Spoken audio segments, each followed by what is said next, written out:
Forget the bottled sauce, today we're making Japanese teriyaki chicken completely from scratch in 20 minutes, and not just one style, too. A classic version and an ultra crispy twist.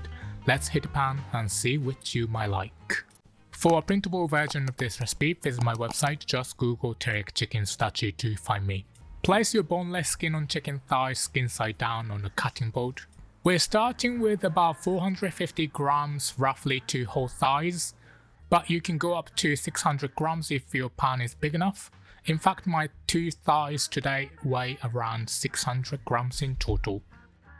Now take a look at the thickest part, see that thick lobe of meat? Make a shallow cut through it to create a flap, then open it up like a book. This gives us an even thickness across the entire piece, which is crucial. Or you can even use kitchen scissors to do this.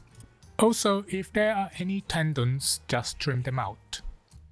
Don't have whole thighs available? No problem. You can use large bite-sized pieces instead, about 3 to 4 centimeters. Flip the thigh skin side up and grab a fork. Lightly prick the skin all over. Those little fork holes let the fat render out more easily during cooking, preventing the skin from puffing up like a balloon. Then pat the surface dry with paper towels. Moisture is the enemy of crispy skin, plus a dry surface helps our glaze stick better later.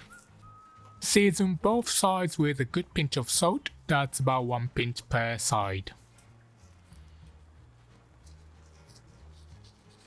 Since I've got 2 chicken thighs today, I'm going to show you my 2 methods side by side, the traditional Japanese method and an ultra crispy version. For the classic one, where we glaze the whole thing, we dust just the flesh side with potato starch.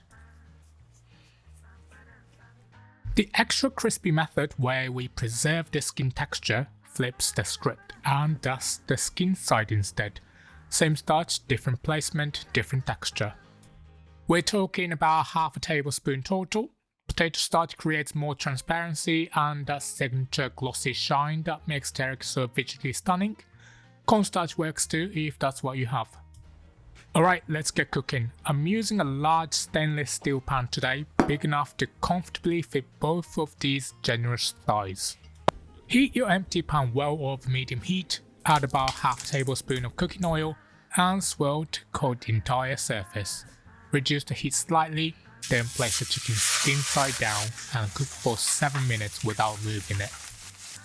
Now, here's where the techniques split again. For the extra crispy version, I place a sheet of foil over the chicken and set a moderately heavy, flat-bottomed object on top, like another pan with a bit of water.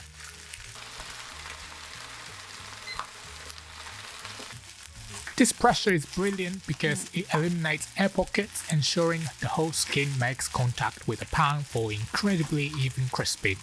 The weight also prevents the skin from curling up at the edges. While the skin renders, let's mix up our teriyaki sauce. In a small bowl, combine 1½ tablespoon of soy sauce, 1½ tablespoon of mirin, 1½ tablespoon of sake, 1 teaspoon of light brown sugar, 1½ tablespoon of dashi stock, and half a teaspoon of honey. Stir until sugar and honey dissolve. This is a slightly modified version of the traditional Japanese teriyaki ratio 2:2:1 for soy sauce, mirin, sake and sugar. It's a golden ratio that's been perfected over generations. I like swapping in honey for some of that sugar, but using all sugar works perfectly too. Need to make substitutions? If you don't have mirin, cola makes a great 1-1 swap. Surprisingly, I've done it and it worked. For the sake, white wine or dry sherry substitute fine. If you need to skip both mirin and sake entirely, check out my alcohol-free version on my website. For the dashi stock, don't stress about making it from scratch. Just whisk a pinch of dashi granules into warm water. We're only using a small amount here. You can even omit it if you don't have it. This is a bonus ingredient. 7 minutes have passed, time to check. Your chicken should be ready to flip. Turn them over and cook the other side for 2 minutes.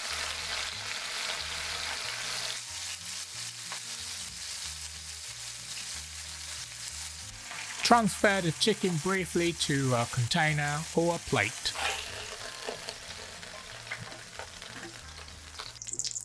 Now, look at all the rendered fat in the pan. Remove all but about 1 tablespoon into a heat-proof cup. We're keeping the glaze bright, not greasy. Don't throw the golden chicken fat away though, save it for fried rice or shoyu ramen later, it's liquid gold. Turn off the heat and pour in your teriyaki sauce mixture and grab a spatula. Scrape up all those brown bits from the bottom of the pan. Those concentrated drippings are going to supercharge the flavor of our sauce. Turn the heat back on, this time to medium-high to high. Bring the sauce to a brisk simmer and let it bubble for 60 seconds. The sauce should be really moving now. Nestle the chicken back in, skin side up. Make sure you add the chicken juice back in as well. With the traditional batch, this is the moment to baste non-stop, spooning the glossy sauce over the chicken repeatedly. But for the extra crispy thigh, we leave the skin alone and glaze only the flesh side. Think of it as preserving its crunchy dignity. You're looking for the sauce to thicken enough to coat the back of a spoon. It should cling and form a thin paint on the spoon's underside. This usually takes about 30 to 60 seconds more.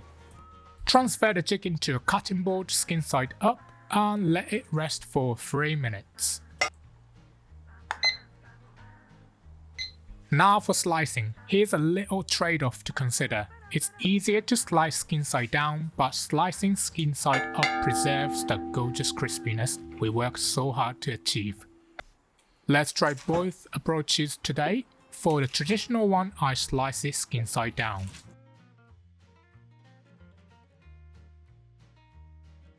For the extra crispy version, I keep the skin facing up as I cut. It deserves to stay on display after all the effort.